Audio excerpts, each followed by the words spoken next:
What's going on, Mark? My reefing brother. How you doing, man? I'm always, really energized and motivated when we have a topic that I'm really passionate about.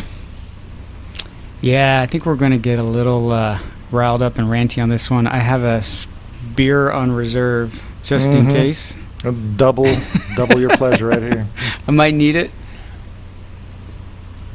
So we're going to talk about the harm of overdoing your reef aquarium. And before we just do some general reef talk, we try to come up with a few things that were not affected by overdoing it, and that list is very short, and almost guaranteed that everyone listening to this is going to be guilty of one or more, several of these things that we talk about as far as overdoing different aspects of the reef aquarium hobby. And we'll describe and discuss at length why there's a harm in doing some of these things. But before we get into it, this is probably going to be the last Reef Therapy before Reefstock, March 5th and 6th. Go to reefstock.show for your tickets, find out the raffle prize, learn about our awesome speakers.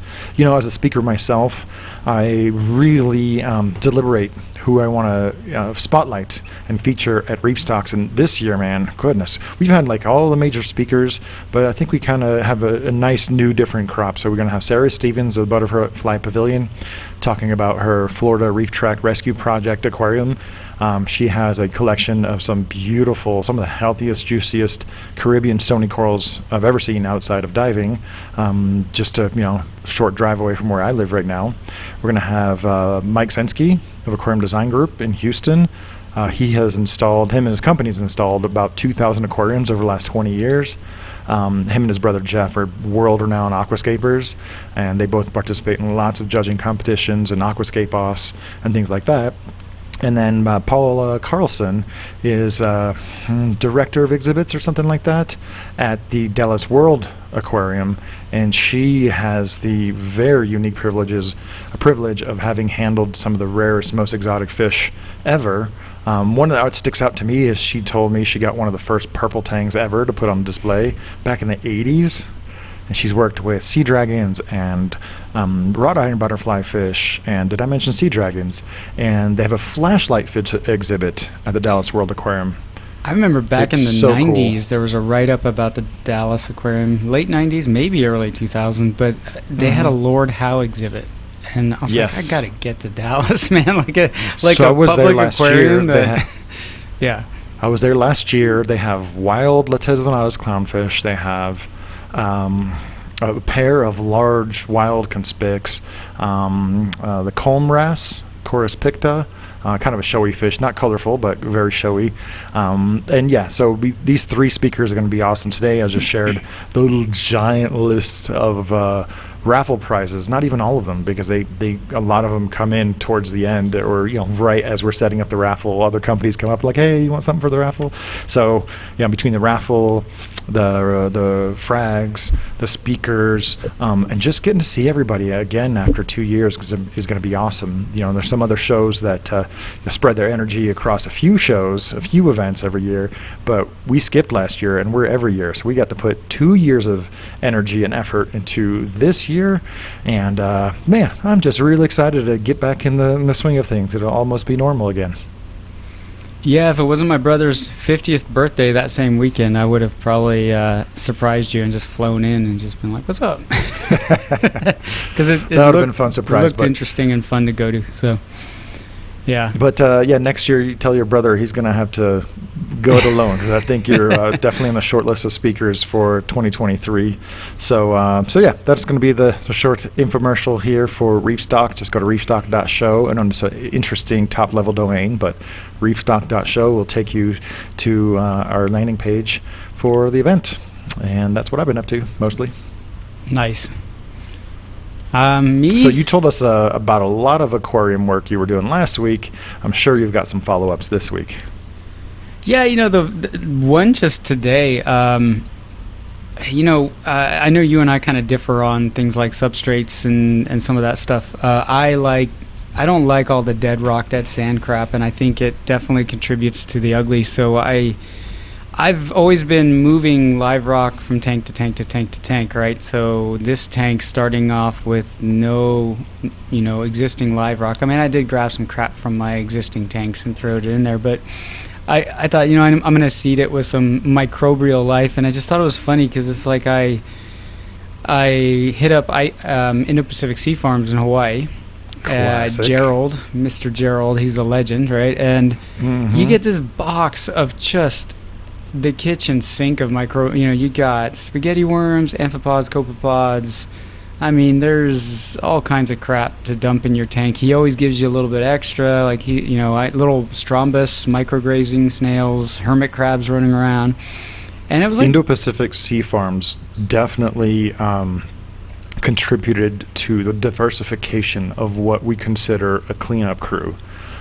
They were offering, core line and kind of like not live sand, but like live mud and all kinds of different packages of, the things that they could harvest from the reef to help diversify your reef tank in meaningful ways. So I know a lot of people probably have forgotten who they are, but yeah, Gerald Hesslinger, Indo-Pacific Sea Farms. Is the website still ipsf.com? Yeah. There you go. For the price that other vendors sell you a jar of copepods. I mean, you literally get a box of life, right?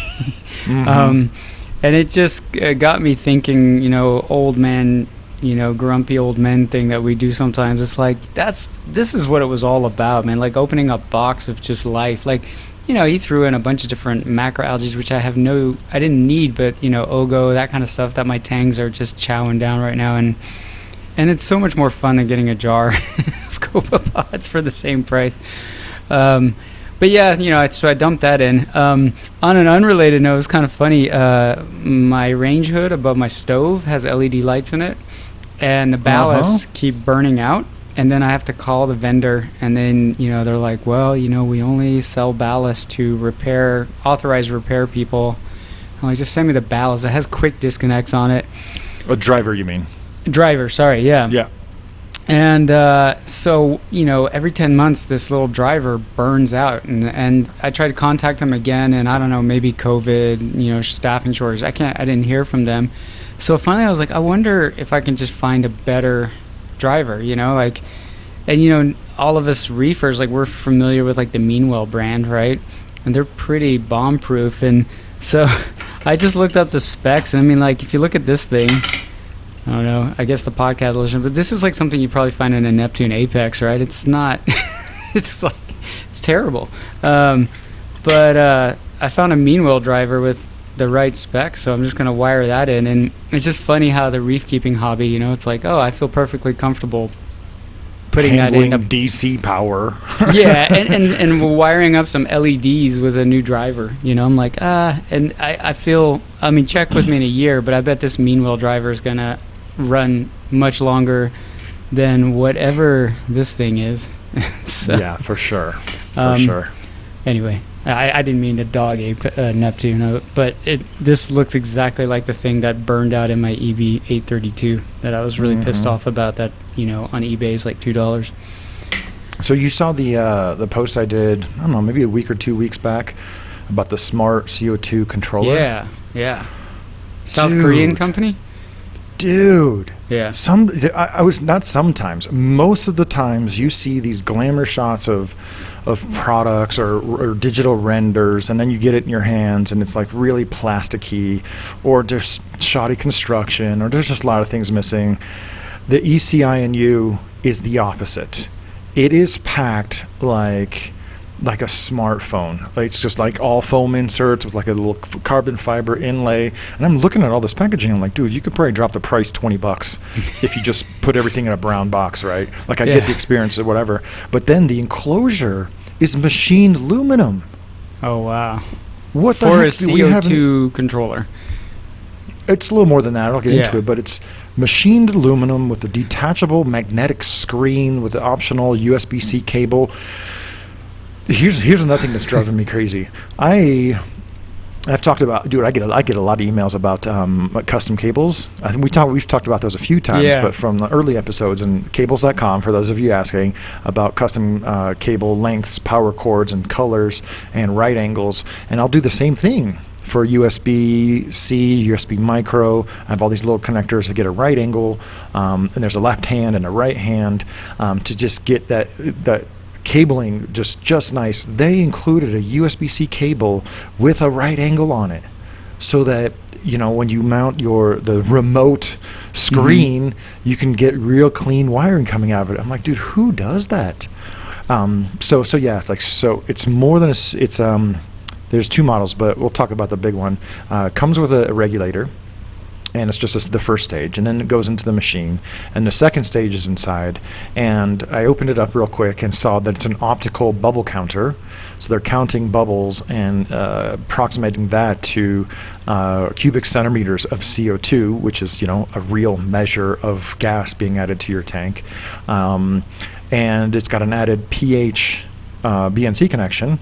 And instead of doing it as software, there's a hardware adjustment screw for pH 4 and for pH 7.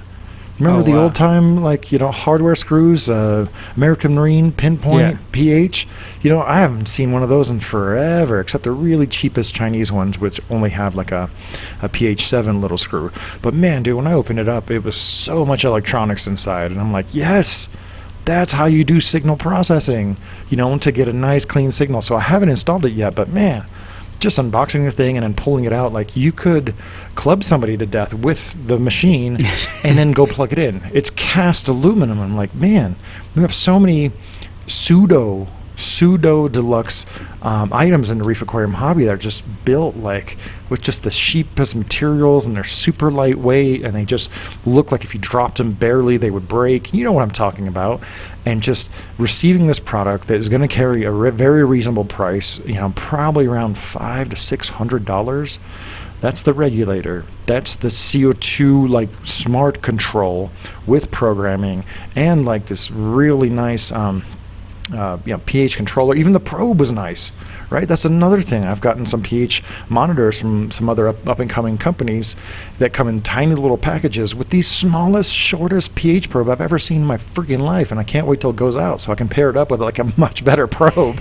And it's just seeing this thing a little bit overdone, they overdid it, and it's so rare for me to open something up and oh, you could have scaled this back a little bit.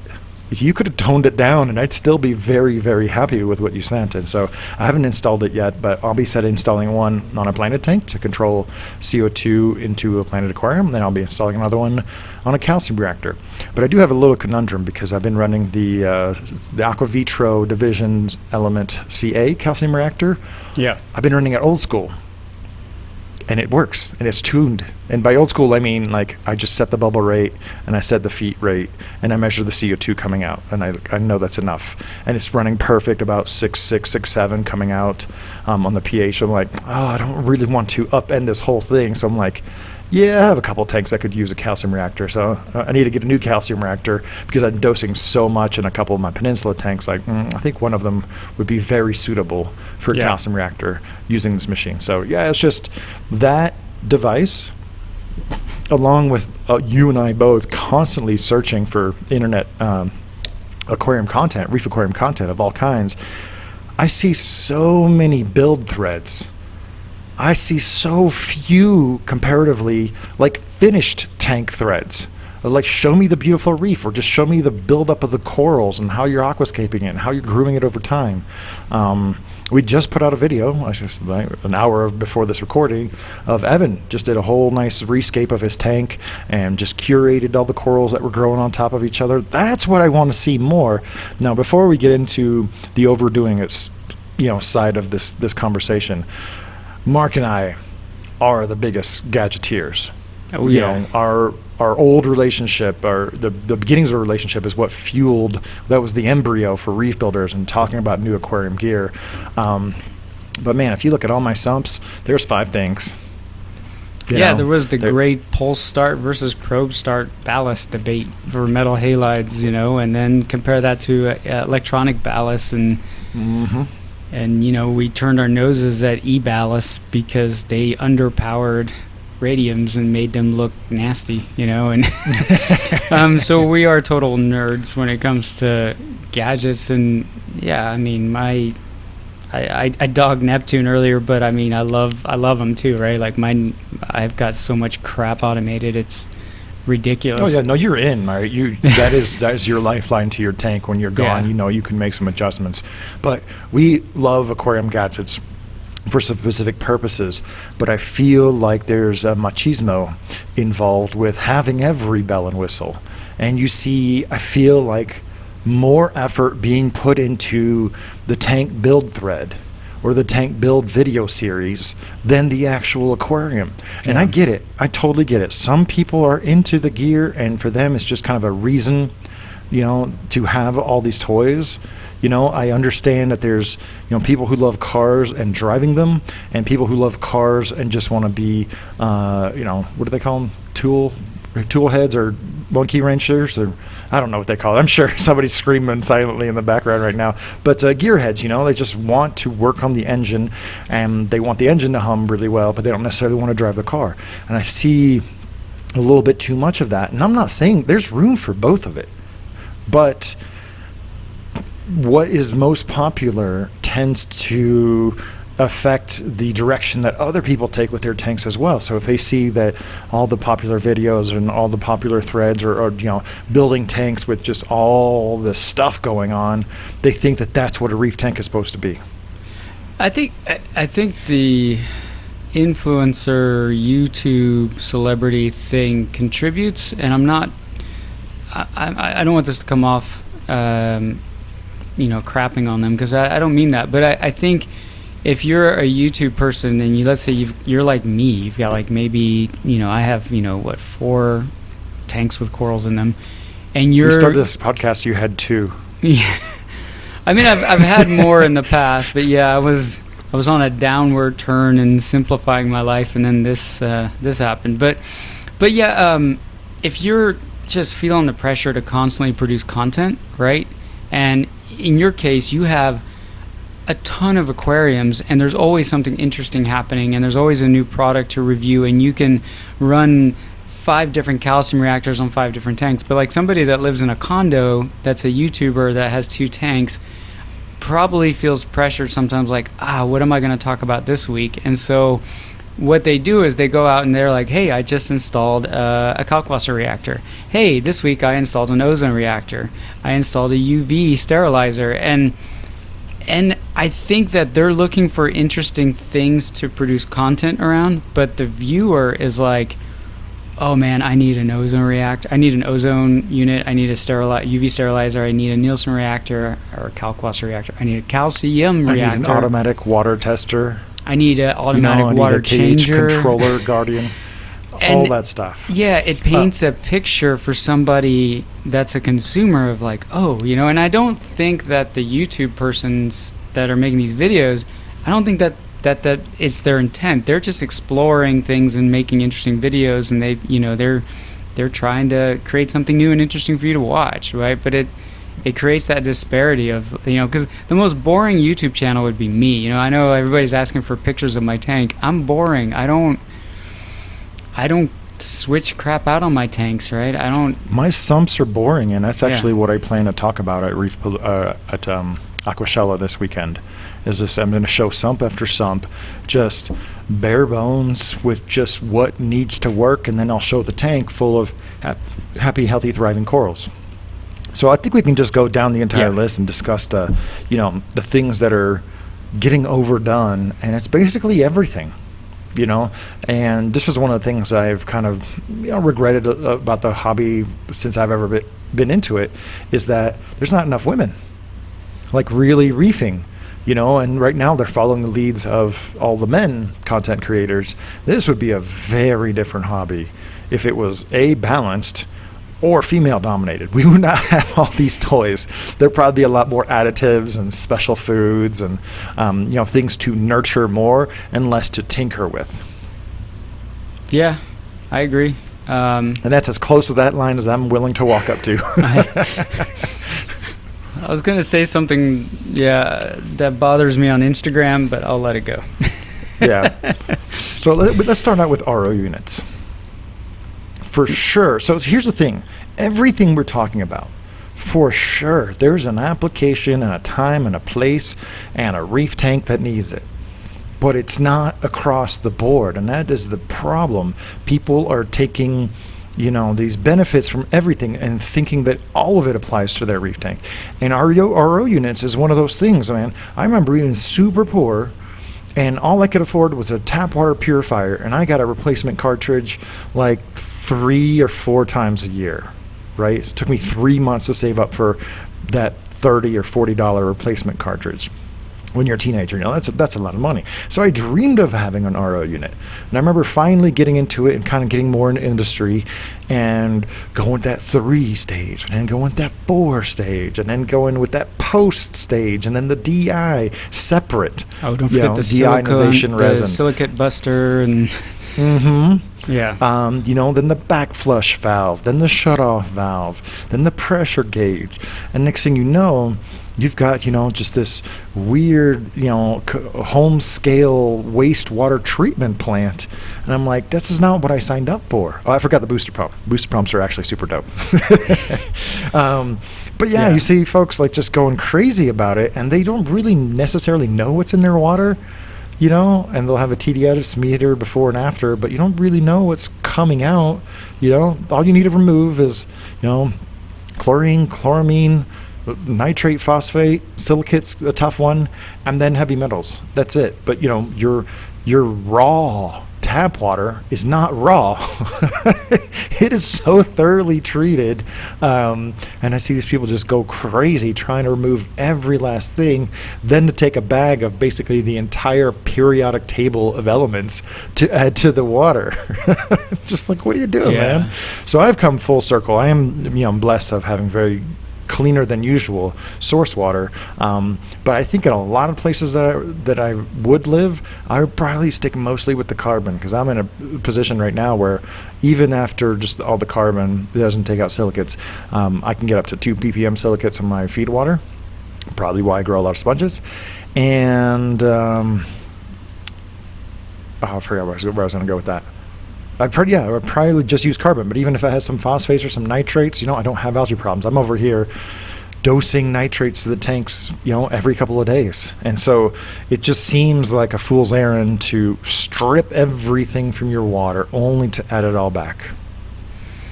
Yeah, I recently did an ICP test on my tap water because whenever I was filling up the bath for my kid, it had a really strong smell, and I'm like, this could just be chlorine I'm smelling, but it had a metallic kind of something to it that made me curious. Plus it was a weird, I don't want to scare people, it wasn't like discolored, but like, big white bathtub, right? It wasn't blue, it kind of had like a light turquoise tint to it, right? It ended up being the water company was like, yeah, we've got some manganese from some upwelling at the lake, right? Which I'm sure nice. I know my gonioporas are like, yes, thank you. But I think I shared my ICP test with you. Like it's actually pretty good. And I get about 40 TDS. Now, this is a very personalized topic in the sense that if you live on a farm, you're living on a well with 500 TDS, like your mileage is going to be different, right? But I think it's going to vary a lot throughout the year based on rainfall and temperature and the solubility of whatever's in your local soils. I'm not saying, but go ahead. I'm not saying either go like me and just use carbon or go all out and have a wastewater treatment plant. But I'm saying like, those 2 canisters and a membrane, and you're 98% of the way there. You want more efficiency? Boom, throw a booster pump on there. You want to extend the life of your membrane? Put a backflush valve on there. But beyond that, you are not getting substantially cleaner water. Yeah, what you're not seeing, except for maybe guys that have been in the hobby a long time and start to kind of question why they're replacing 2 DI cartridges or whatever, you see people with that shotgun approach, right? They're getting that 7-stage unit without even any critical thinking involved, because that's what YouTube told them to buy, or there's not a, well, let me see how bad my water really is and then adjust, right? I mean, I was guilty of this in the beginning too. All I could afford was the sediment block, carbon block, and the RO, right? And that was from Spectapure, and I felt there was a time that's all anyone used. Yeah, but I felt like a loser because I didn't have my DI add-on and the silicate bus, whatever. Like, I didn't have the cool, pimped out unit, right? I was the broke college student with just. But in the end, that's really all I use now, right? To your point, like, that's all I freaking need. The only upgrade I might do is get one that has the 2. And again, this is way overdoing it. I'm guilty of it. But now that they have ones that produce over 100 gallons per hour with like a 2-to-1 wastewater ratio versus a 4-to-1, if I ever have some spare cash laying around, I may do that just because I get my water faster, first world problem. I don't want to wait for. So funny side story is I've been using one mechanical 4 carbon blocks for a few years. And that's what I use for all the saltwater tanks. I set up just an RO membrane after that to fill a separate vat. That water is only used on my freshwater tanks, so I can soften the water, and for mixing up my calcium buffer and alkalinity or and magnesium. So I have an RO line, and I have a brand new Arca, like crazy 500 gallon per day RO unit. It's really crazy. I haven't installed it yet. I've kind of put it in place, but I use the RO water for mixing up my chemicals and for my freshwater tanks. Well, and that's it. That's what I do. Not to get not to get preachy, but you live in Colorado and they have water shortages.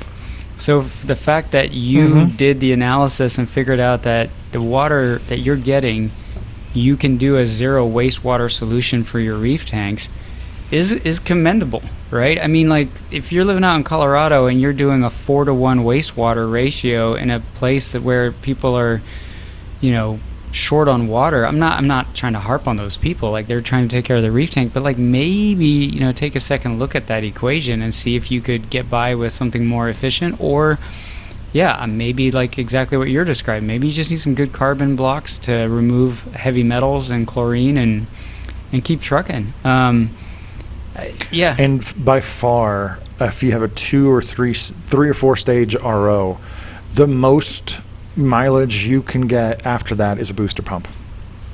If you've ever seen your water trickling when it's cold and you're literally waiting a day for 50 gallons to show up, you're throwing away 200 gallons. Man, that booster pump is really that is the biggest upgrade you can make to an RO unit. But I think that's enough on the ROs, because we have a lot more to get into. I think the sumps and the plumbing is going to be a fun one. This is one. Now I want to preface this by saying no one was more excited than me to see a renaissance of tricky, fancy sumps. Starting at about 10 years ago. I mean, for the longest times, man, sumps were just 3 chambered boxes. That's what they were. You had a skimmer section, you had an algae scrubber section, and then you had your pump section.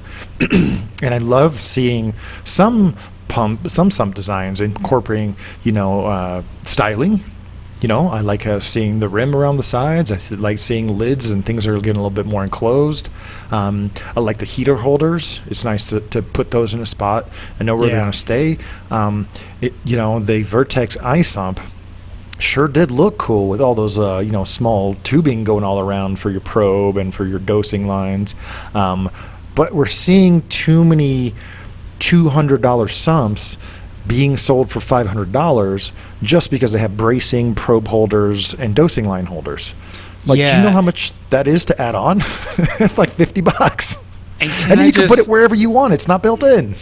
So I have I'm not even going to name the brand. I have a name brand sump, and can I just add that, yes, they make them look tricked out, but again, there's no critical thinking. They put the probe holders in the skimmer chamber where microbubbles from the skimmer could potentially impact your probes, and then they put the dosing holders in like the least turbulent area of your sump versus having you dosing your 2-part in like a high flow turbulent area. And I'm like, come on, man. Like, this is your job. You had one job, to build a sump, right? And you should think about every little thing. And then they make the return pump chamber so small that even the slightest variation causes your ATO to go nuts, right? I mean, yeah, I'm sorry. How come we haven't seen sumps with a built-in float valve holder? Yeah. There are some sumps that have a small float valve, but first of all, those float valves are junk. Yeah. They are the kind of float valves that give float valves a bad name. Yeah, I've never seen such small float valves until I saw them started being included with sumps. You know, of course you're going to have problems with something that fits in your pocket. Yeah. You know, you need a big float and maybe a bigger, diameter tubing to prevent, clogging and stuff. You know, so you're right. There's this lack of critical thinking into the accoutrements that are actually added to the sump. Yep. Yeah, I don't get it. You had one job. You're a company that makes sumps. Do better. I mean, so, all right, so the Red Sea sump and the water box sump comes with a sectional divider. Never occurred to me to use that ever, ever, ever. Oh, where you want to have a refugium, for example? Mm-hmm. And I do love sumps with a built-in tiny ATO section, because that's where I put my float switch for my DC controllable protein skimmers, so they can empty their waste inside of there. And then I've got a big old container to do some nice wet skimming. And people always ask, oh, how do you get it out of there? It's like, there's fluid transfer pumps, like $15, $20 on Amazon. They do the job amazingly. But for me, that's, that 2 gallons or 3 gallons of that reservoir offers is way better used for collecting skimmate and turning it into, skimmate collector than a tiny ATO reservoir that you're going to have to top off every twice a week anyway. That is not the point of ATOs. If you're going to have an ATO, have a freaking big one. It's like $13 to buy a tall, skinny trash can, plastic trash can that you can get anywhere. And that's gonna let you coast for a solid month, without getting into too much trouble. Yeah, I also don't. I'm not a big filter sock guy, and every sump in the world now has filter socks, and it's frustrating if you want one without one. They're far and few between. And then, take the water box tank I just bought.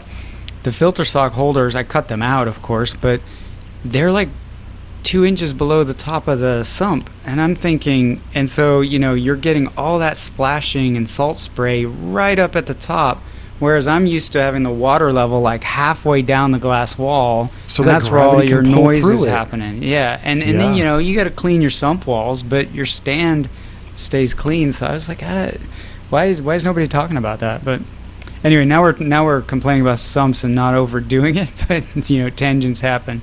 Well, no, this is part of it. Overdoing it, but without critical thought as to why you're doing X, Y, and Z.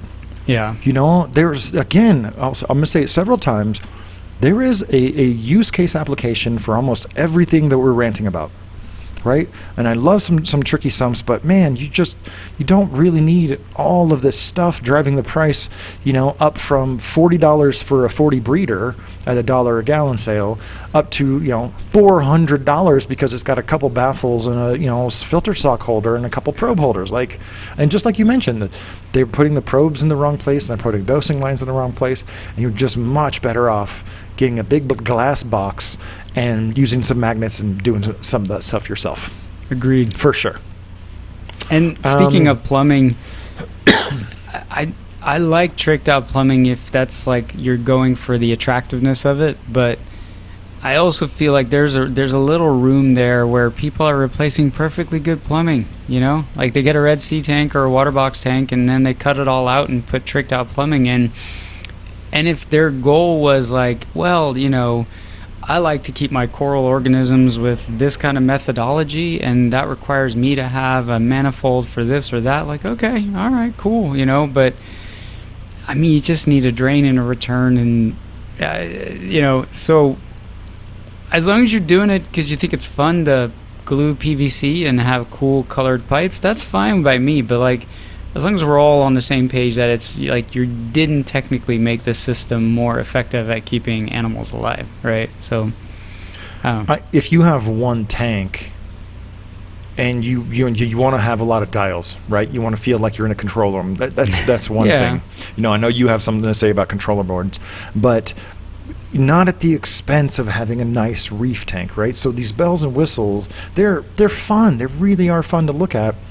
And some of them really do help, but people spend way too much time, and by people I mean men, just talking about all this gear, and I'm over here, like the deacon of the Church of Reef Gear, and but I'm over here harping because you're not, you're spending all your time, talking about the differences between different products, but not really getting the results from it. That's my challenge. And so same thing with the plumbing. I find nothing wrong with the plumbing that's included with the Cade, the Red Sea, the water box. Water box has an optional manifold if you want. For my taste, I never put a manifold in the return pump. I want a separate pump to handle that, so my return flow is always constant. But yeah, changing out the plumbing for plumbing's sake, that's not cool. That's not cool. But another thing is just, I've seen so many build threads and build video series, and I see people, like, it's they either do it either one way, they have no unions, no true union ball valves, so nothing is replaceable, or they have way too many, right? One of my biggest pet peeves currently is seeing a Vectra that has included, quick disconnect. And a few other pumps are doing that too, where it all comes in. Abiz, the Deltec E-Flow, they come with their own unions, right? And you see the quick disconnect on the pump, and then right after is a true union ball valve. And then that's plumbed into the rim of the sump with another true union ball valve on top of that. I'm like, dude, how much disassembly do you think you're going to be doing on this tank? Yeah.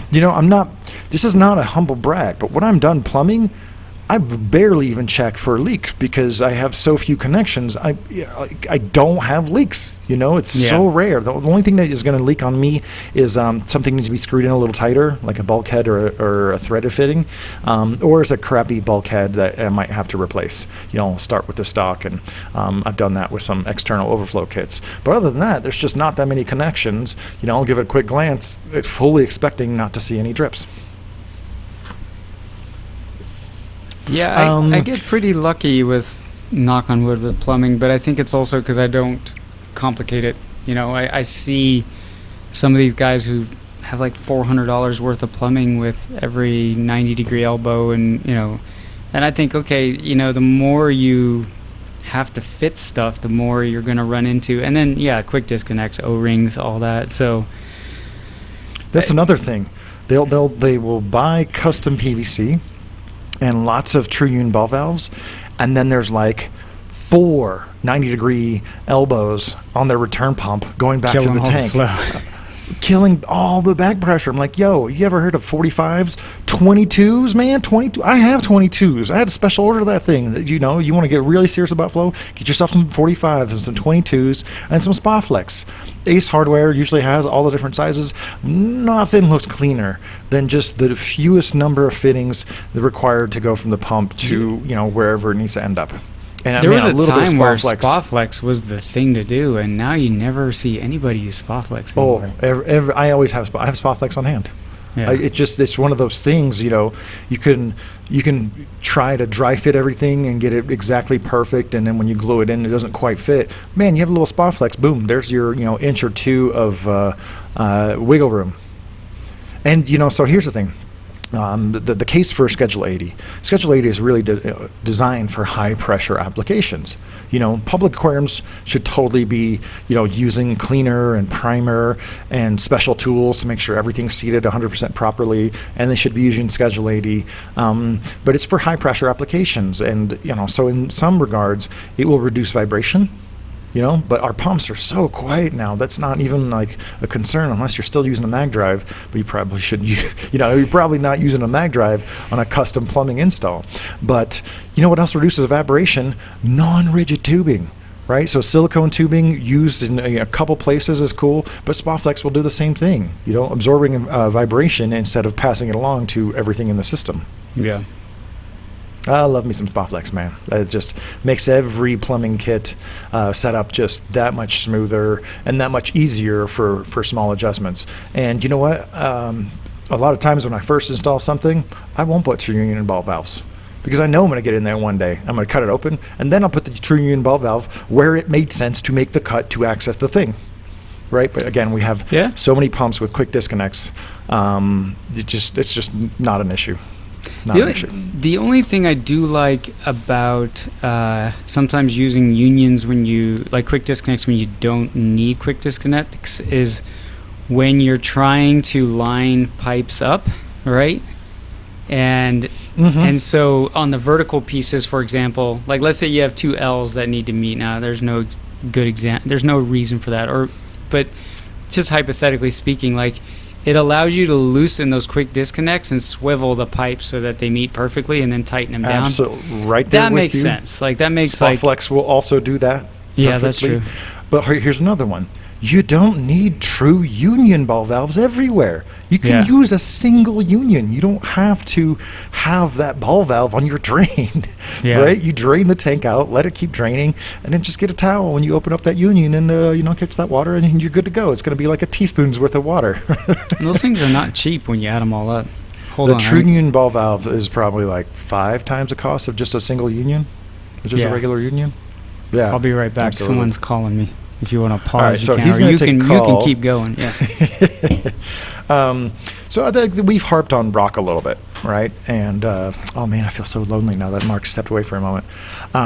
That's another thing. People are spending a lot of energy. We talked about this in the last session. Putting a lot of energy into making their rock look a certain way, and I feel like if your rockscape looks really awesome, that is going to take away some of the spotlight from your actual corals. But in this case, there's too much rock. We're talking about too much rock. That is much less of a problem today than it used to be. There used to be tanks with just so much rock that it was very hard for flow to get to every corner of the rock or get through the rock, and that's where all your detritus would build up, and that's where all your pests would be. And so we see a lot less problem with the rock, but I see a lot of rock in people's sumps. And I started the coral tables here at the studio with a few token pieces of live rock for each one. Some of them had corals growing on them, but over time, as I ran out of room and I didn't really see the need, the rock was always the place where pests grew. Right? It was really easy to remove Raptasia or vermitids or algae patches from the sides of the tank. Or if you have sand, that's also another easy one to remove them from. But having rock in your sump is like having a big breathing organism, right? So it's killing the flow, it's catching detritus, but all that bacterial colonization, all the detritus, it is breathing. It's always breathing, and when it's breathing, it's exhaling CO2, and it's dropping your pH by increasing the carbonic acid of your water. Mark, you're back. Yeah, sorry. A little family I should have just paused it. No, it's all right. Keep trucking. So I was just talking about people having too much rock. And in the last session, we talked about people putting too much effort into their rockscapes, stealing the show from the corals, and people used to have way too much rock. But where I see people have too much rock now is in their sumps. Right, we don't see the same issue of people just over rocking the inside of their tank, but putting unnecessarily piles of rock in their sump in an effort to increase biological capacity. And I don't think bacteria need your help, and all that rock in your sump is actually doing you more harm than good. Well, and this goes with biomedia too, right? Whether it's the ceramics or some people use the pond filter material, the pond matrix, or whatever. Mm-hmm. Dude, there's plenty of surface area in your tank and in your rocks, and if you like sand or your pipes, there's plenty of area for bacteria. Now, denitrification, I can kind of see where you're trying to create some anoxic zones, and a lot of the new rock is kind of dense, so I get it a little bit, but I don't know. It's to your point, I think it's a little bit overkill, and I'm kind of guilty of that right now because I was harvesting the Chaeto and Clerpa out of my sump, and I forgot that when I set this tank up, I had leftover rock that I didn't know what to do with, and I threw it in my sump, and it's just covered in and freaking Valonia and nasty crap. And this is literally what I was saying. Yeah, it's I started the coral tables with a few token pieces of rock. That's where all the pests grew. Mm-hmm. That's where all the Valonia, sponge, Aptasia, planaria, hair algae patches, they were always in the rock. They don't grow in the coral, right? The coral's alive. Nothing's going to grow on the coral, maybe a tiny bit on the base, but that's everybody's reservoir of pests, right? So everybody's addressing what they can see in the tank, but not what's left over in the overflow box. That's true. And what's, all the extra rock that's happening in their sump. So on my 150-gallon fish tank that gets fed very generously, I've got 2 small Brightwell bricks. They're, I don't know, an inch thick, basically a foot square. One of them I broke in half so it would fit better in the sump. But I have 2. They're not even, like wet dry. They're just sitting next to the protein skimmer where the protein skimmer just blows them on them all the time. Yeah. But that's it. For a very, not a very, but a heavy fish load. Yeah. More, and that gets fed way more than you would feed even like a 300-gallon tank.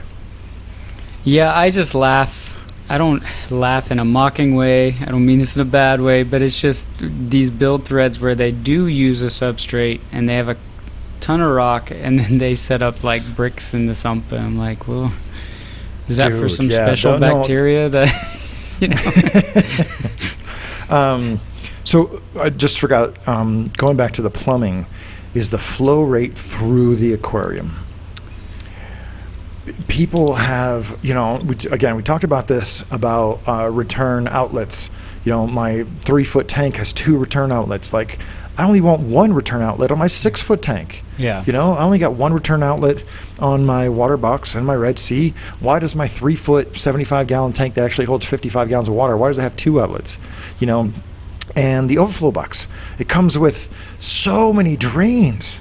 And you should never be pushing that much water. This is not aquaculture. You're not raising food fish with, a pound of fish per gallon. A pound of fish per gallon, right? Yeah. And that's how a lot of tanks are treated. And that's actually really matters, right? Because you're driving your pump a lot harder, which is going to inject heat into your aquarium, use more energy, but most of all, cause a lot more noise from the splashing into the overflow box, down the drain, and into your sump. And for me, the easiest fix is just to have a reasonable amount of water flow going through it. And for me, 4x is the max. I never even can think about it, right? You just kind of eyeball it and you're like, oh, that seems like enough. But, a lot of overflow boxes, especially these external overflow kits, why does a large overflow box have 2 1.5-inch drains? Like how much water do you think you need to be pumping through? So I plug up the holes on my external overflow boxes as well, and I'm always down to 2, right? 1 for the primary drain, 1 for the emergency, and that's all she wrote. One of our listeners made a great comment about pipe sizing and doing continuous siphon drains, and it got me thinking when they give you these giant standpipes, these large diameter drains, to the point that if you're a 2x guy, right, 2-time turnover, you have to close that gate valve like almost fully closed to create a siphon, and that creates all kinds of problems, and it's hard to level it out. Yeah, and he made a comment, he or she made a comment about that, and I was like, man, that's actually a really good point. Like, would your experience be different if you had like smaller diameter standpipes that you were trying to create a drain, a continuous siphon drain with like a 2x flow? I'm with you. I've always been low flow. The one area where if you are into growing macroalgae in your sump to combat, ammonium and nitrate consumption or whatever, I do notice that, like other organisms, the Callaripa and the Chaeto do like flow. So sometimes you might be inclined to not go crazy 10x, but you might pump up your flow a little bit so that your macroalgae scrubber doesn't just get inundated with like cyano and other nasties. Like I've seen people struggle to grow stuff when the flow is too low. But beyond that, now that we have all these great types of flow pumps for in the tank, right? Everything from gyres and Vortex and Neros, and they're all great. Don't forget those Neros. Yeah, I've got one that I really like, the Nero 3. But yeah, you don't need. I mean, back in the day, I think we went big turnover because we relied on it heavily for flow. Because the only other thing we had to work with were like maxijets,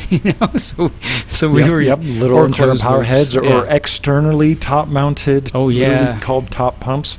But yeah, my thinking with the flow through the aquarium is that 4x per hour is 100x per day. Yeah. And you cannot convince me, again, unless you are growing food fish, or you have an application where you really want to grow some algae, or you have a really dirty fish tank. And I feel like it's even more important in freshwater fish, right? Because they'll have some monster fish in there. But 4x per hour is 100x per day. And you just can't convince me that, 200x per day, your tank is going to be that much cleaner. My tanks are already so clean because I don't have all this stuff. I don't have that much rock. I have no sand. And like almost no biomedia on purpose, except for the fish aquarium. Well, and if you have a lot of flow in the tank, having low flow through your sump allows things to settle there for removal, right? Detritus and all that. Whereas if you got a ton of flow going through your sump, you don't have much of a settlement pattern. So, yeah. And if you have a ton of flow through too, when your power shuts off, your sump has to be so much bigger to accommodate all that extra water that hasn't yet drained into your sump, right? So having just too much flow through your filter system is just, there's a cascading effect of all these other side issues that you might encounter. For example, I'm using a Deltec eFlow to power 600 gallons of display tanks using 60 watts. It's about 1,000 gallons per hour going through 6 tanks. Now, they all have their own in-tank filtration, and I don't know exactly how much flow is going through each one, but when you look at them, you're like, yeah, that's enough. It's enough. I'll tell you the funny story. The first real big tank I bought, was an all-glass 180, and I bought it used off a guy, and he had never set it up. I mean, he had multiple tanks in his house. And he bought a 180, and it sat behind his couch, and he just finally figured, okay, I'm not going to set up. So the thing never saw water. And I was like, okay, I'll buy it, used, good price. The one mod he made to it before I got to it was he cut out all the overflow teeth so that it could handle the crazy amount of flow that he liked to go through his sump. So it had like these 1-inch openings, where the Aquarium or All Glass had their overflow teeth and the plastic overflows. So I had to cover that with like plastic gutter guard, right? Because like all my little fish would have. But it's just, I remember thinking like, why? Why? Just why? Again, with overflow boxes, I think there's the last thing I have to say about it, but I think they're still selling 6-foot tanks with 2 giant internal overflow boxes. These are the Reef Ready Aquariums and Perfecto Deep Dimensions. I got a 175 bow front used. The first thing I did is rip both of those out, and I'm going to be drilling the back. That's going to be a replacement for the fish tank. But I'm like, why is so much of this dedicated to what should be a 1-inch hole, a 1-inch drain down to the tank? I think a standard Planet overflow from Planet Aquariums is like 3 drains and 2 returns. And so when I custom ordered mine, I'm like, I just want 2 drains and 1 return, and I want you to put it in the corner so I can actually clean it. And again, critical thinking, I was like, why is this custom versus what they offer standard? It didn't make any sense to me. Like 3 drains should be custom for the crazy people. Unless you're doing, not the Herbie, but the, what is that other, there's 2 continuous siphon methodologies. One is the Herbie overflow, which is 2. The bean animal, where basically you have your emergency overflow taking on water, and then you have an emergency overflow for your emergency overflow. That's overdoing it in my book. That's it. If you're not driving too much water to your tank, my emergency overflows trickle all the time. I don't have stuff running all around. It's easier to tune your continuous siphon if you are willing to let your emergency overflow take a little bit of water, right? So I get it that, you might be like, oh, well, then I really that means I don't really have a backup anymore. So I get it, but it just, to me, it seems overkill. Like I've never had my primary clog. Before continuous siphon drains, I've never had a clog. Like how much funk is going through your tank? Do you have like newspaper floating around? Are people throwing cigarette butts in the back of your overflow box? Like, what is growing back there that's going to legitimately clog the first drain, let alone the second one? You know I've how had a hard that fish. is? I've had a fish before, clog the first one, but I don't know. I feel like I don't need two backups for that kind of situation. Like one backup's probably adequate. Right. So, and I think that might kind of address this culture of overdoing it. There's a lot of stuff being installed. It's all about that worst case scenario. What about the what if? But why are you spending so much of your energy, time, money, build, and design on something that affects a fraction of aquariums, at some point in their operation, not the whole thing. Yeah. I'm definitely feeling my groove a little bit better now that first beer hit me. Yeah. I felt like I was stumbling for words, but now I'm very well lubricated. So yeah, I feel like there's a lot of what ifs, and that's same thing with auto top off machines with like 3 different sensors, or people have the controllers and monitors for all these what if situations. And I guess I've just really all built my tanks without leaving room for that what if. Well, so here's my critical thought on that.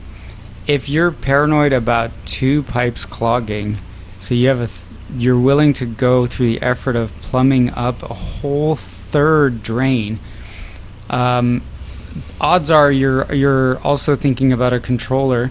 Just put a float switch in your overflow box, right? And so, hey, if that secondary drain fills up, your water level is going to go up, trigger the float valve, and that can trigger an alarm and shut off your pump. And you didn't have to plumb a whole extra drain to do that. Plus, you got notified, right? You get a message on your phone that's like, hey, jerk off, you need to check out your drain in your fish tank. Whereas the 3rd one, the only thing that might clue you in is like that the noise of the drains changed. So if you're really paranoid, there's like a simpler way to do it, I guess, in my opinion. Yes. Anyway, digression. No, you're totally right. People, there's all these what if scenarios because they're driving their car at 100 miles per hour. Of course you want that roll cage. Of course you want that 5-point seatbelt. Of course you want that wraparound airbag. And this is the same equivalent that's happening to reef tanks because people think they have to drive them at 100 miles per hour. Let's talk about some water changes. I am a total classic water change guy. Yeah. I'm a total extreme, like a classic water change guy. I never really have to do water changes. I'm over here dosing nitrates and encouraging some phosphates with some generous feeding sometimes. But it usually averages out to about 20% once a month or 30% every 2 months, just depending on what's going on. But it's sometimes I just do it just because it's just in my soul to give the tank a breath of fresh water. Even if everything's looking awesome, I'm like, what, this is what we do. But in the reef aquarium world, I really see a dichotomy. No one is proclaiming that they're doing just normal water changes. Either they're in camp, no water change, or they're in camp, automatic water exchange. I'll never call it water change. It's automatic water exchange because no one is draining and then filling, right? And so, again, there's this really vocal minority that is driving the discussion of never do water changes or water changes 24/7. Yeah, there are people out there. It's funny when I just run into an aquarium that blows me away. And it's not because of the plumbing or the aquascape, but I just, everything just looks like it's just thriving. I always find that I've inadvertently run into a guy that does like small water changes.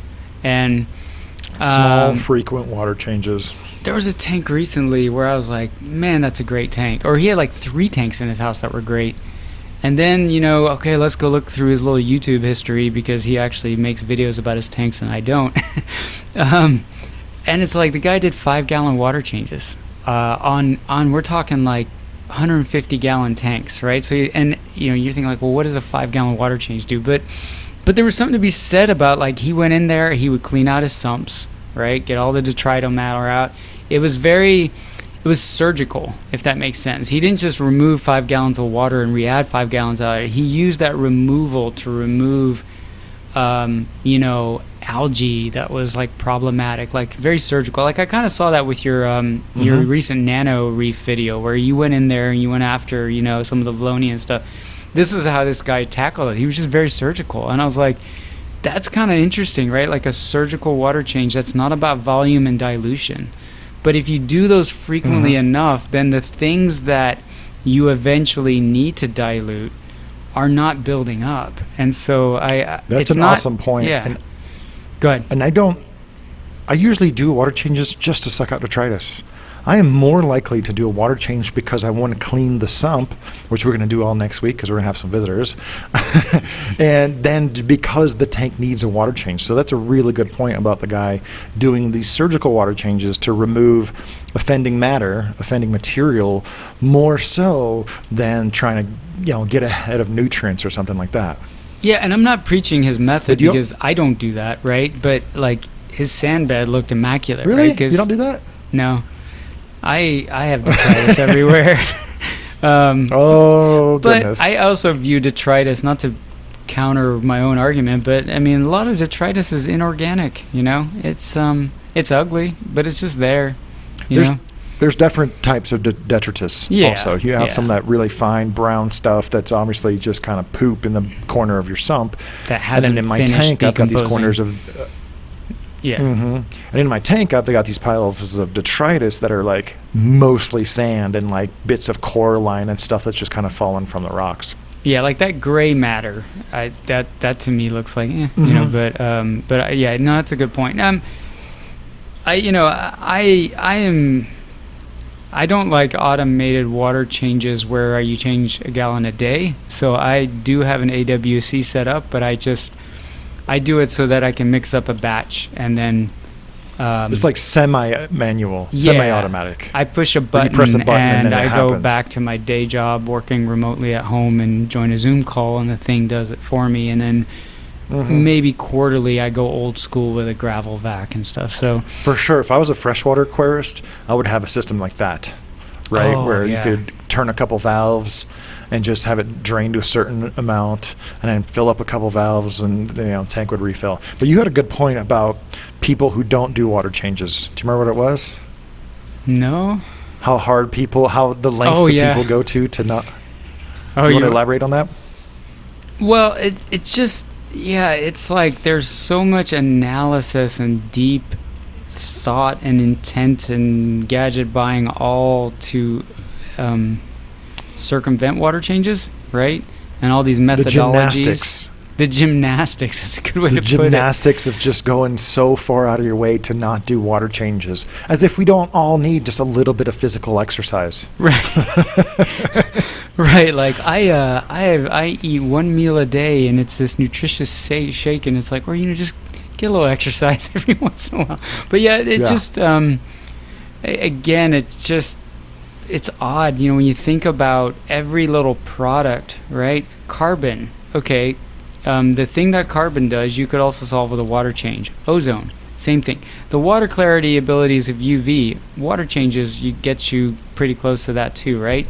Sanjay was just asking about different nitrate reduction methods and why do you think that one is more effective than the other? And I think it was, sorry to name drop, but Craig Bingman, right? Great chemist guy, major contributor to the hobby, that was like, why isn't water changes on the list? And I was like, that's a really great point. It was like overlooked not overlooked. I'm sure Sanjay was comparing methodologies, but just this idea of like, I have a sulfur denitrator. I'm like, or you can do water changes.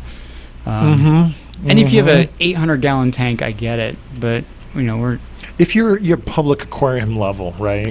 400 gallons plus, and you're staring down a really substantial cost in salt mix. First of all, maybe you shouldn't have a 400 gallon, but up to above a certain size, I understand that ICP water testing and some of those other things help to realign your water chemistry without the expense of doing big water changes. But once again, people are comparing the techniques for a 500 to a 1,000 gallon tank to their 50-gallon tank. It's like, that's the thing about the nano tanks. It's like, you don't have to test or dose, just change 5 gallons of water and you've just reset it to the 2-month mark in terms of good water quality. But otherwise you can, that's the thing that kills me too, is like lots of bells and whistles on nano tanks. I'm like, dude, just do a water change or figure out a way to have a drain on your tank and and a top off to where you can turn a valve, water drains out, turn another valve, water fills back up, right? So that your water change is done automatically, and boom, that takes care of your dosing, that you don't need a protein skimmer, you don't need an algae scrubber, and on and on and on. But yeah, the gymnastics that people go through to not do water changes are comical. So I'll say two things. One is when you brought up the freshwater example, I remember meeting a guy here in Georgia who was a freshwater hobbyist, more so than marine bio hobbyist, but he would buy reef-ready tanks. He would plumb the return line to like a pump that had a reservoir of chlorinated, or no, I think he just had his tap going through some carbon blocks like you did. But then his drains all drained into like his plumbing drain. So his idea of a water change was like opening up a valve, and then new water would trickle through the return lines, and the dirty and you get some good water would go down the drain too. But and I thought, man, that's pretty smart, because he had tanks all over his house, but they were all plumbed because he had an unfinished basement. The other thing about water changes that I will always say is that, when you wash your car and then you're driving around town in that washed car and you feel pretty damn good about it, you just feel good driving like your cleaned up car. Yeah, there's absolutely. something great about a water change, man. Like, you do a water change, you clean the sump up, you just, everything's sparkly. I mean, I guess this is if the salt doesn't nuke your tank because of all the stuff in the reef news lately, but there's just something feel good about doing a water change on your tank. Like, you just feel like... It's communion. Yeah. It's communion with your aquarium, even if there's nothing to do. Yeah. Right? Your skimmer's humming fine, whatever, change out the cup, your return pump's doing good, fill up your top off your dosing reservoirs, suck out a little detritus from the sump. But yeah, just the act of doing that and seeing, slightly clearer water, a little bit more polyp extension, that is the activity for me that is just an integral part of the hobby, and it always will be. Yeah, I agree. All right, well, we should definitely talk about lights, because I have almost never seen a tank with too little lighting on it. It is just so rare these days. Everybody's buying these $500, $800, $1,000 LED lights and then running them at 30%. And, there's almost no such thing as too much light. I've seen every reef animal, except for Pectinia, in full sunlight. Right? Almost everything. You can have too much light for the flow. You can have too much light for the temperature. You can have too much light for the trace elements. When you're driving that much energy into a system, you got to have a lot of things to balance it out. But yeah, it's just really rare that you see a tank that has almost the exact perfect amount of lighting on it. Yeah, and I mean, you could say perfect is debatable, but there's so much overkill in lighting.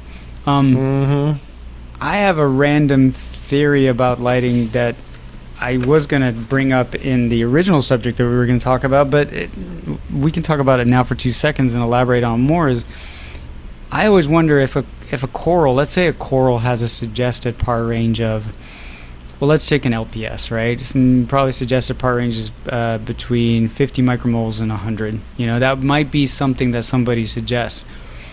I always wonder if it's better to go on the lower end of that range, right? For sure. And that goes back to freshwater planet tanks, right? When you overlight a planet tank, the plants that you're trying to grow can't take advantage of that extra energy, but fast-growing microalgae can. Yeah. And when you tone it down to like a much lower light level, then that slower growing plant is still able to do its thing, but you haven't given the competitive advantage to the microalgae. And I've always wondered, because there's arguments that bluer light creates less algae problems, so the people with the Windex tanks have less algae problems than the daylight guys. They just don't see it. They don't just see it as much. That's probably true, but I also wonder if it's just like, well, yeah, you also have less par, maybe, So that's just something that I've always wondered is it is so funny. They're like, my light's really blue, I don't have algae. Well, it's like, yeah, okay, your par level's average about 75 micromoles. Yeah. And that's another thing people don't really consider when they think about lighting intensity over corals. It's like the sun goes up and then it comes down. And it's only for those few 1 or 2 hours, and when it's directly overhead, they get maximum light. Now, what if the coral is south facing or north facing, or just on the side of a hill? Yeah. The sun is going over, and then they're not getting any direct light. Then there's just diffused light and indirect light coming from the scattering from the water. Yeah. Right. And so there's just not enough consideration like that. I saw a crazy reef when I was in Palau. It was lobos and pectinias and lobos and lots of LPSs in snorkeling depth right next to the edge of the rainforests. And by my accounts, because I wasn't there all day, I'm like, this reef maybe gets like 4 hours of direct light every day. Because it's like growing right next to a rainforest that was coming off a giant hill. Yeah. But it was like such an amazing shallow water LPS reef. It really, I already knew some of the things I just talked about as far as like the dynamic light regime, but seeing that shallow water reef growing in that zone, I'm like, oh my God, that is just really opens up a whole different consideration. Not to mention turbid water, right? Yeah. Some of the coolest corals I've ever seen were in 20, 30 feet in water that no diver would ever want to go into. 5, 10 foot visibility. That's not what divers are looking for. But for me, it was like a scavenger hunt because you couldn't see more than 10 feet away. So you got to cover a lot of ground, and then you'd be like, oh my God, look at that crazy super thin branched acro in 20 feet of water. So yeah, there's just a lot more to consider with lights. Everybody's, people who complain about the price of the hobby, you will probably have more success buying previous gen lights or one model smaller and spreading that light out instead of lusting over the latest and greatest flagship light that is top of the pack or whatever. Yeah, I agree. I think it's nice to embrace different zones in your tank, right? I don't need to bathe my tank in 300 par. I can have some micromoles of par. 300 what? But it's that just and then that goes back to the simplicity factor of like too much plumbing, right? Like I'd rather have a float switch than a third drain pipe. I don't want to plug in 6 lights over a 6-foot tank. Like that just causes wiring nightmare, I miss the days where I plugged in some short custom cables. But you still need 6 outlets, right? Or an extension cord. Yeah. Actually, they do make dual and triple plug power cords. So you can plug one power cord in, and then have 3 of those go into power supplies. But no, I'm just really defeating. Yes, you just blew my mind. So one trend that I do like about the lighting is people using a lot more strip lighting because they're not very intense and a lot more diffuse. And I know it kind of pushes your button as far as having a lot of the different things I plug in. I am right there with you. Reef Delight's Nico bars are pretty cool because you can buy, it's like kind of expensive if you buy just one strip light, because I think no matter what you get a driver for 4 lights, or maybe there's different kits, but you can get one driver with like 4 connectors, right? So I'm using one right now with 2 lights, and I could add another 2 more if I wanted to, but only one thing to plug in. But who's not guilty of using too much lighting? Coral farmers. If you talk to the guys that have the best zoanthids and encrusting corals and lower light stuff and shrooms, they will unanimously tell you that they have very broad lighting and pretty low intensity. I'm thinking of legendary corals. Oh my God, not eye-catching corals. Eye candy corals maybe, but these guys that do the encrusting corals and the zoanthids, if they do it well, they will tell you, if you go to reef shows like Reefstock coming up in Denver next weekend, talk to them, ask them what they're growing their corals under, and very rarely is anyone going to tell you that there are over 200 micromoles on most of the common stuff and euphyllias that is most popular in the reef aquarium hobby. that super highlight stuff. We're talking about clams. We're talking about highlight acros. Anemones. And there's a lot of lower light acros and anemones. So if you're at any reef show, go ahead and ask the person you're buying from what general intensity they're using, what fixture they're using, what setting they're using. And I think that a lot of those farmers, they have to learn, right? They have to learn through trial and error and making mistakes. And a lot of them have kind of converged on having much lower intensity coming from a wider light field. Yeah, and you bring up a really good point, because years ago, the only coral that anybody was excited about was SPS, and everything else was beginner coral. But now you have niches of people that are going crazy over zoanthids, going crazy over rare mushrooms. The LPS. You cannot grow Stylosiniella in bright light. Right. You cannot propagate it. You're sure you can grow it, you can acclimate it, but you want to be good with Stylosiniella, you're going to have some really diffuse lighting. Same thing with Blastomusa. Gonioporas, Boards man. can handle more light. Or Goniopora, however you want to pronounce it. There's $500 Amazeballs Gonioporas now, and there's people going nuts over them, but you don't hear people talking about like 50 to 100 par, right? Or micromoles apart. They don't. It's interesting, like there's still like, you see guys going crazy with these corals, and they've got like a ton of flow and a ton of light, and it's an interesting point you're making, is that on the forums, you don't see a discussion about light reduction and light and flow reduction How to low accommodate. can you go? I mean, that's what How this low water can box you I go? just set up is. I mean, there's barely any flow in the tank, and I've got the lights. I have a par meter, not the best one for the job, but I've got my lighting like below 100 par, and it's just an experiment that I may Below fail what? miserably at. 100 micromoles? Yes. You could just say 100, and then we're both on the same page. Hundo. I'll just say a hundo. Yeah. So I think we've made our point about the lighting. You can get by with a lot less than you think for everything except for Acropora humulus and some certain species of staghorn corals and plating corals. And actually that's kind of the fun sometimes, is seeing how little light you can get away with, because you might have a really open growth form that will transform the coral into something more unique than everybody else who's growing it in very bright light. Well, and I like anemone keepers, because some of the hardcore carpet guys, they'll light the rest of their tank reasonably, and then they'll get a spotlight for their carpet anemone that just blasts the carpet, right? And I think that's kind of cool. Like, they're not blasting the whole tank. Anyway, yeah, enough about lights. That's another thing, but that's the next level.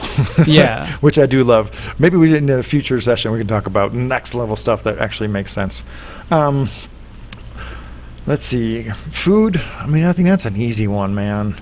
Unless your nitrates are 0, then you're overfeeding. You're overfeeding your tank. Corals. I see a lot of people keeping reef tanks like fish tanks. Starting the tank out with fish, and you're feeding the fish, and so by the time you start adding corals, your nitrates are already around 50, your phosphates are around 1 or 2, and then you turn on the lights to more reef levels, and then you've got an explosion of algae and funk. You haven't even been through the uglies, right? Because you had like kind of fish level lighting, and there's just no reason to cycle a tank with fish anymore. There's so many products. I literally have a big old jug of ammonia for different projects that I'm doing. But for sure, people are feeding way too much, and that will lead to a build up of detritus, and that will, if you have a lot of detritus, actually can build up and kind of encourage some bacterial problems on your corals, and those are incredibly hard to diagnose. That's a toughie right there. Yeah, that's a really good. Well, we'll save that one for the advanced discussion, but yeah, the possibility of bacterial infections and impacting like an LPS collection, right? So yeah, absolutely. But yeah, you've seen folks who have a pretty okay looking reef tank, but then a fish population that to me would be like, I wouldn't even keep that many fish in a fish only tank. And you're adding just so much food and you're having problems. Well, it would just be so much easier if you had separate tanks. You really love your fish, just kind of pick one. Which one is your favorite, and then prioritize it. You've done a really good job of like describing how some of your fish come first, and if they eat certain corals, well, all right, those corals are written off, which is why you're setting up other tanks, right? Yeah. Which that tank is such a hodgepodge now that, and knowing that you're coming to visit, like now I've got stress about that because I'm like, you're going to look at that tank. That tank's such a hodgepodge because, I have a kitchen sink reef tank. Yeah, that's the I don't even know what to call it. It's I call it like, your PetSmart freshwater community aquarium, tropical community fish tank equivalent of a reef tank now. It's just a hodgepodge of, but it's in the busy part of the house and there's stuff in there that everybody likes and life goes on. So, but anyway, yeah. But speaking of coral, we've talked about collectoritis and just too many corals, right? Too much coral, not letting the corals grow out into mature colonies, not having the patience to do that. But then the other part that I find funny when I, peruse forums to just kill some time is like, I've got this 180-gallon tank. I've got 500 different types of corals in it, and this heliofungi I have is dying. What's going on with my tank? What mass changes do I need to make to my tank because this one coral is going bad? And it's like, there's not a surgical approach of like, well, shoot, where did I put the coral? Is the coral, is there something about that coral where it's placed, or, am I giving it too much light? And I've always sort of argued that I don't think mixed reefs are that hard, and I think you feel like in a way they are, because it's hard to find zones of low flow, high flow, low light, high light. And so I'll give you that. And then maybe that's what the issue is, but it's weird how one coral not doing well in their tank makes them want to overhaul everything. And I think you and I have had the experience where sometimes we just can't keep a specific kind of coral in a tank, and like there's no easy explanation why. Let's use an extreme example. Yeah. In any one of my tanks, I'll have, let's just say I have 10 frags of LPS over here, 10 frags of Zoanthus over there, and then 10 acro colonies right next to each other. 5 of the acro colonies are always doing better than the other 5. One of them is explosive growth and one of them is really stagnant. Yeah. One of them just like growing out of control and one's dying in the same exact zone, in the same conditions. I talked about my mazeballs dying surrounded by 3 other giant colonies of Ghanies that were not touching it. And it's just like, don't pull your hair out. You see, if it's literally, surrounded by corals that are thriving, that are closely related, that specimen, it's not even that coral strain, but that specimen is compromised somehow. And it's one of those things you might never figure it out. Yeah. Don't kill yourself trying to figure it out. A lot of times, certain species of branching corals might have a consistent recession from the base or something. Oh my God, I'm the first one to cut off a good piece and throw away the rest. And just like, all right, reset, however many times it takes for it to take. So yeah, definitely, it's not maybe too many corals, but yeah, it's going to be a lot harder to keep everything within the same water volume in the same tank than more narrow range. Well, but take the good information take the good with the bad, right? Don't overhaul your methodology or your filtration or your additives or anything because you're failing in one department if the other department of corals is kicking butt and growing, right? Like then just, I mean, I brought up heliofungi as an example because, I've been obsessing, I don't have a one with issues, but I've been obsessing over, I've had failure issues with that coral, but I always put them on the recommended sand bed, and there's all this documentation about don't put them on rocks. And then I start to see like certain people have success with them on rocks, which is counterintuitive. And so my brain starts to go down the rabbit hole of why, and is the sand irritating the tissue underneath somehow, where maybe there's less irritants if they're on like a solid surface. But that's like I can split the difference. Yeah. Go for it. I have seen a ton of long tentacle plates in the wild.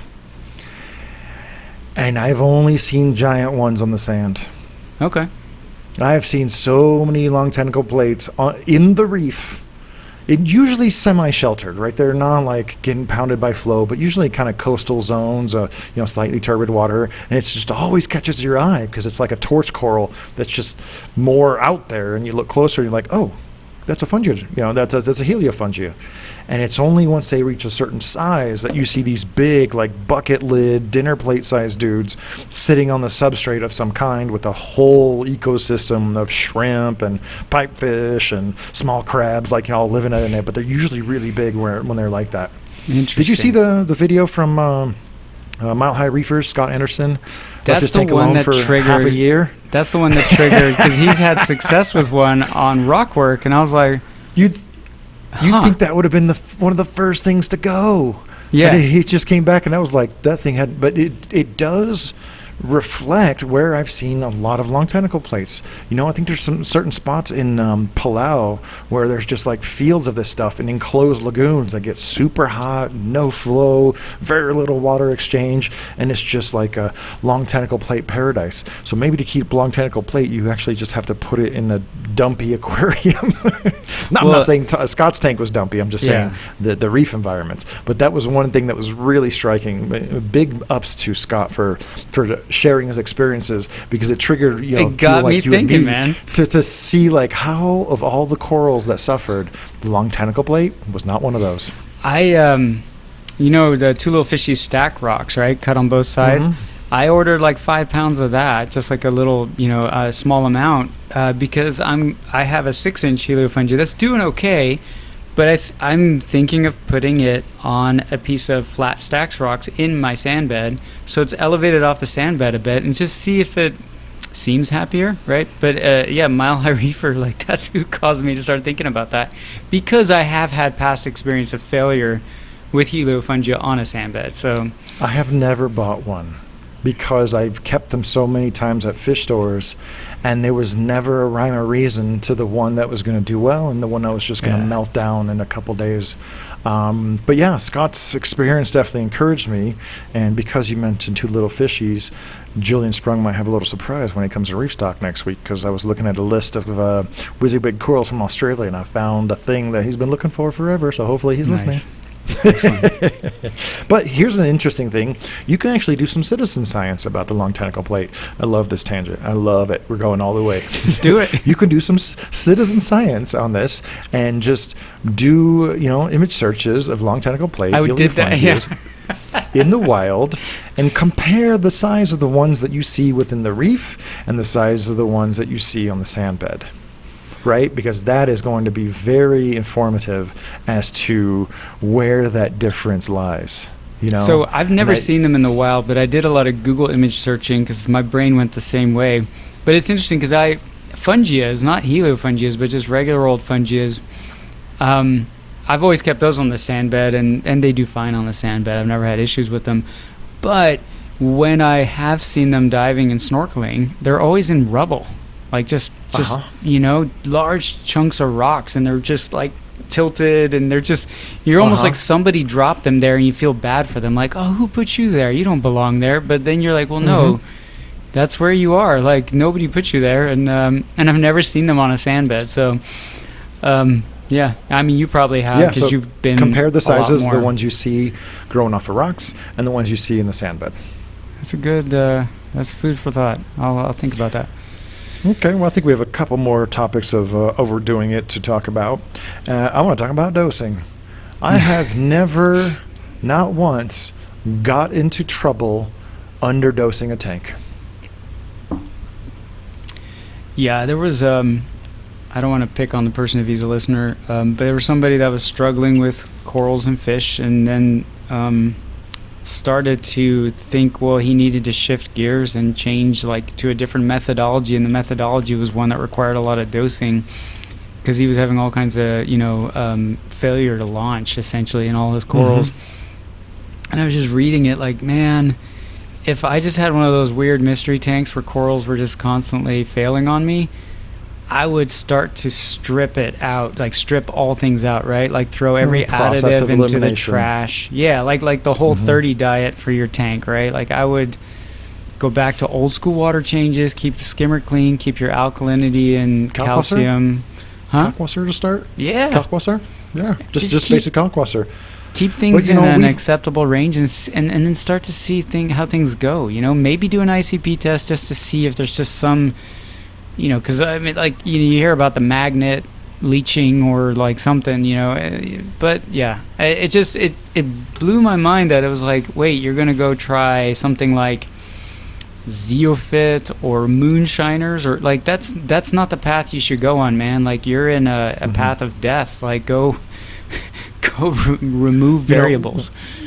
We've answered a lot of questions online. We've participated in bulletin boards quite a bit. I worked in an aquarium store for decades. Never did somebody come in and say, oh, I'm having problems with my tank because I'm not dosing. Almost no coral will die if you don't dose. Right. Anything. They will, grow slower, and sure, they will, some corals will definitely grow a lot faster and have elevated alkalinity, but you're going to get a whole lot more trouble if you go up to 10 real fast than if you drop down to 5 real fast. And so that's one of those other things. I mean, there was a whole generation of saltwater aquarium keepers who just did their water changes and threw in a scoop of tropic marin biocalcium once a month and didn't bother about testing or whatever. I know, because I'm always experimenting with the kind of just new additives, new formulas, and esoteric, exotic elements. I don't get into trouble not doing those things. I get into trouble by dipping my toes into, this weird end of the pool. And so it's just one of those things, like, you're probably dosing too much. You're probably overdoing it. Trying to hit those specific numbers. That's not what we're talking about. But just dosing too much, like you said, you have this infinite matrix of a problem that you can't solve if you're throwing so much at it. And so, yeah, if you dose a lot less, you will get a lot less trouble than if you dose more. This is a fact. I'll fight anybody on that one. Yeah, I don't want to. I'm not an expert on every methodology or all things reefing, but I will always tinker, and I always like to try new things. And I'm still on the hunt for an additive that changes my life. But I can sit here. Maybe the one exception to this would be amino acids, but I can sit here and confidently say there's nothing in my 25 years of reef keeping that became so apparently beneficial that I just forever stuck with that additive, right? I would say the Salifert amino acids did blow my mind, and I do like two little fishies. Acropower. And this is what I love about Aquapower. But you can dose it, you can not dose it. When you dose it, yeah, you see results. When you're not dosing it, whatever. Your cores are still there. They're still fine. Yeah, they're still growing. Maybe not quite as fast. And I love that it's just such a non-critical thing to add. If I forgot to order how much to add. Right? Like, life would go on. Yeah, people ask me how much to add. It's like, it doesn't matter.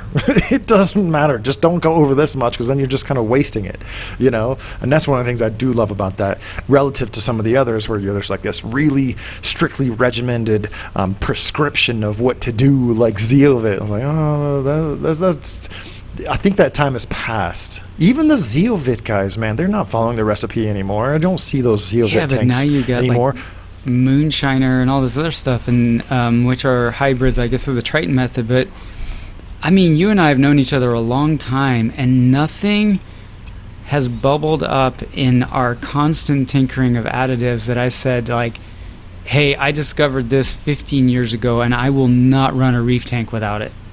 Like, in terms of additives, don't get me we're not talking. Absolutely. Like, there's no magic potion that has just changed my world that I will continue to buy, and I would lose my head if they stopped making it. Like, there's nothing out there. I'd be very sad if there was no Aquapower, but life would go on. Yeah. And that's the only one where I was like, it's beneficial, but it's not necessary, right? Like, I do. It's not required. Yeah, for sure. Yeah. And the only reason I think, so you have much more experience with it. The thing that changed my world about amino acids was because there was a time before Dustin Dorton shared with us all, like, hey, this dog flea medicine kills red bugs, right? There was a time where all us SPS nuts had to deal with red bugs, and we had no way to solve and kill them without nuking the tank. Interceptor, is that what we used? Yeah. Yes, sir. And the only thing that kept your tank afloat was Salifert at the time, their amino acids. if you added that to your tank for some reason, your corals, it made up the difference. They could cohabitate with these parasitic little critters, and so like that was like astounding to me, that like, oh my god, I had this bottle and my corals turned a corner, right? And they were able to like cohabitate with these little red bugs all over them, Tagastes or whatever they're called these days. But yeah, that said, so like in 25 years, not a single bottle like that I have to go to my local fish store and buy on a monthly basis. I mean, 2-part. Okay, 2-part's probably the one, if you call that an additive. But anyway, there's something to be said for that, right? Like, yeah, no, absolutely. Let's see, nitrates. I have never seen a tank fail because the nitrates were too high. I'm sure that there's a point, but our test kits don't go that high, and I feel like once your nitrates get up above a certain level, it forces denitrification in ways that we don't even really know about, because I've never seen somebody's nitrates over 200. And that would be in a fish aquarium. Yeah, you're going to have some fish problems, but not necessarily some coral problems.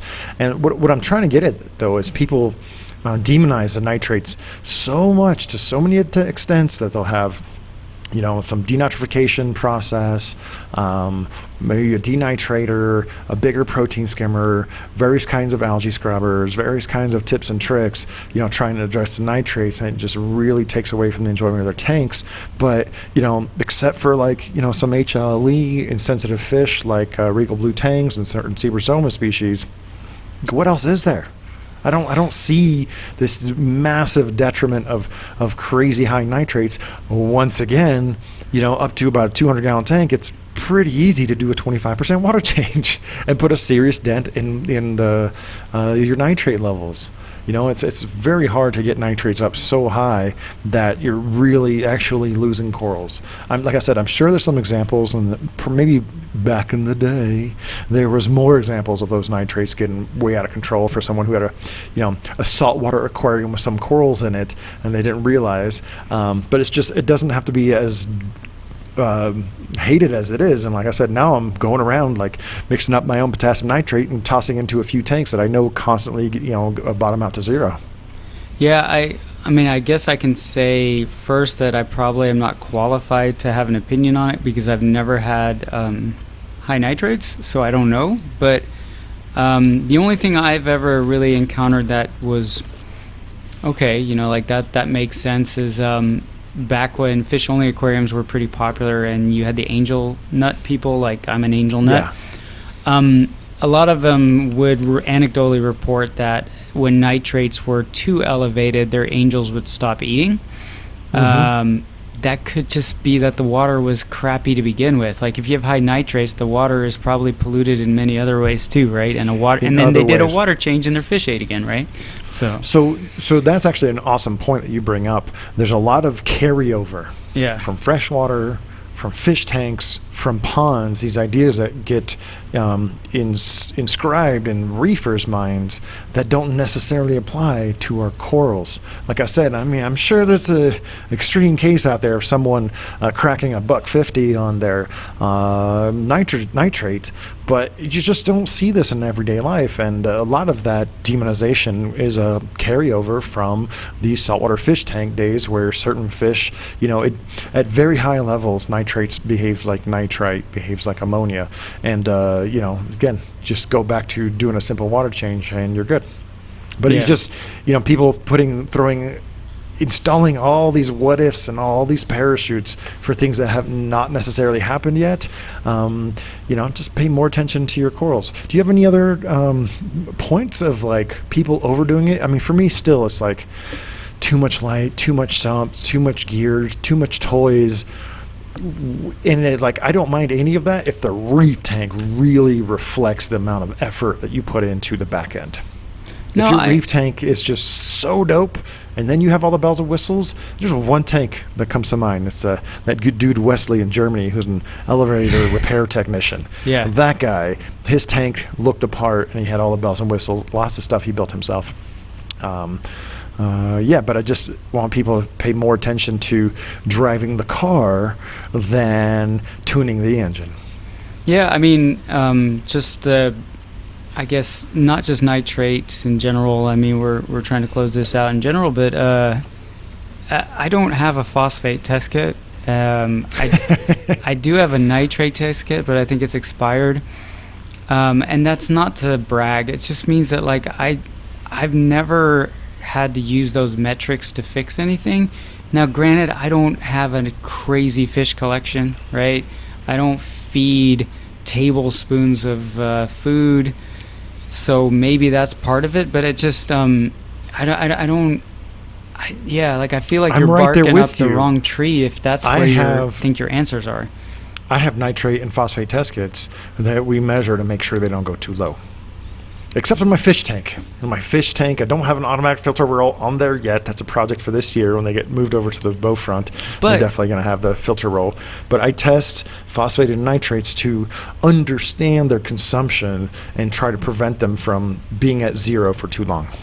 And I'll give you that, but that's how I, as a victim of this overdoing it, I am guilty of it too, is that I noticed my glass wasn't getting dirty very often, and and then I started to wonder about coral growth. In a previous tank, I did see some benefits in dosing potassium nitrate.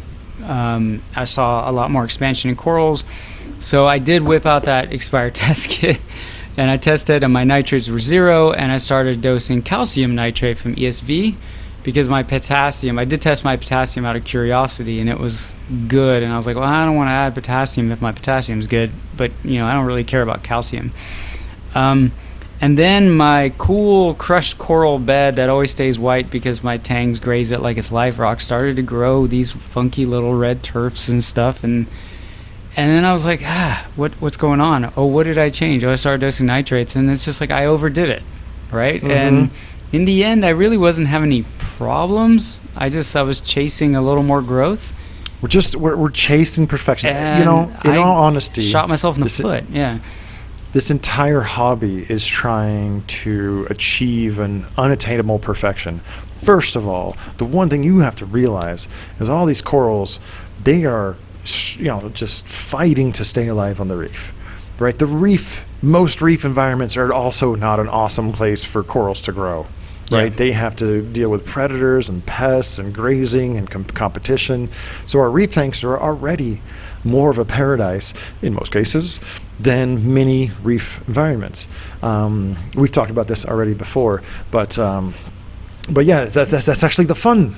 And I get it, and that's why I've made the mistake over and over and over of overdoing it when I'm trying some new additive or some new supplement or some new technique or some new lights, and it takes a lot of effort and restraint to just be like, go slow, just take it easy. Let's do this over 2 months, not over 2 days, because the dangers of overshooting far outweigh the potential benefits of whatever it is I'm trying to achieve. So like I said, I just want people to know, like, we're the biggest gearheads.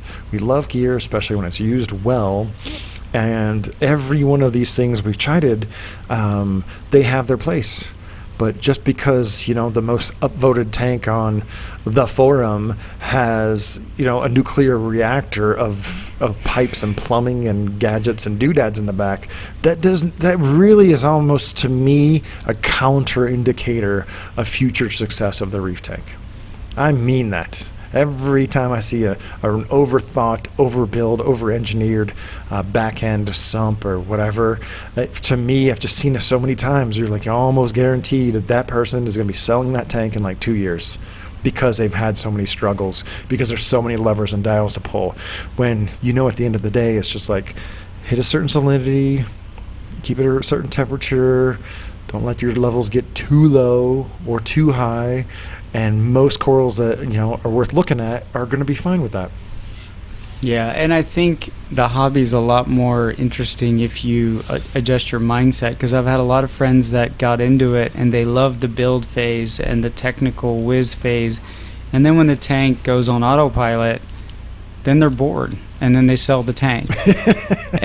Or they build and build 12 tanks. Yeah, and we're all guilty. The build is the best part, but man, if you can kind of fake it till you believe it or whatever, and get into the biology and the coral species and the why did that guy's heliofungi on a rock do so well, and all this advice is about sand beds. And there's a lot of fun in getting into a heated debate about stuff like that at your aquarium conference bar or restaurant, right? Like post show, there's a lot of fun to discuss that.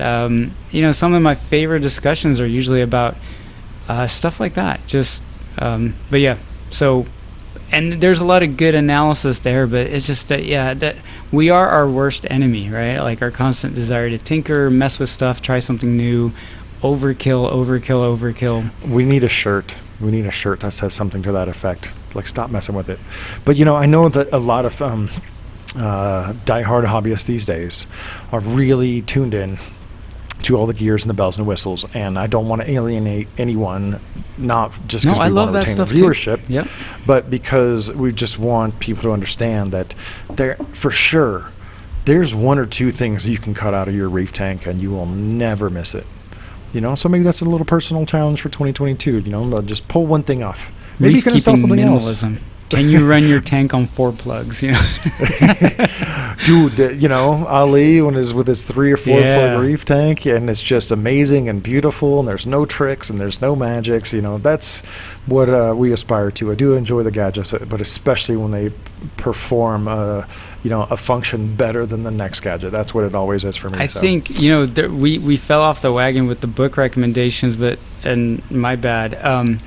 But everyone should watch the Reef Builders video of Ali's store. What is it? Amazing Reefs and something. Japanese style reef tank. Yeah, but what is his store called? Amazing Aquariums and Reefs. Yeah. In Tustin, California. But I think I've got 1 or 2 videos.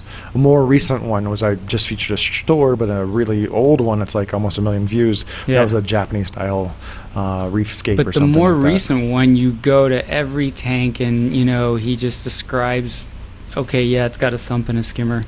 And yep. But I love that. I've watched it like 30 times, and your video of Sanjay's 29-gallon soft coral tank. I love that tank. Dude, people can't believe that one. They don't want to believe that one. Yeah. I've watched that a bazillion times. That and Julian's tank, of course, you did one of his tank. I just like the natural vibe of that tank, but yeah. Oh, I'm overdue for a visit to Miami, but cool, man. I thought it was a really important discussion, and we are down to talk gear with anyone out there. That's kind of how Mark and I's friendship was built.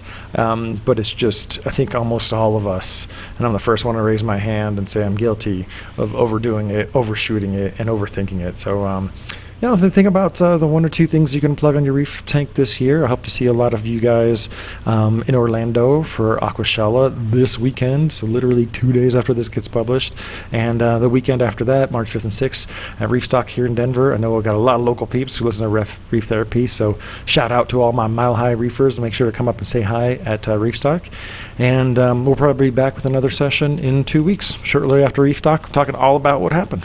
Sounds good, man. All right, Mark, thanks for joining me on another session of Reef Therapy, and we'll see everyone on the next one. All right, take care. Bye, guys.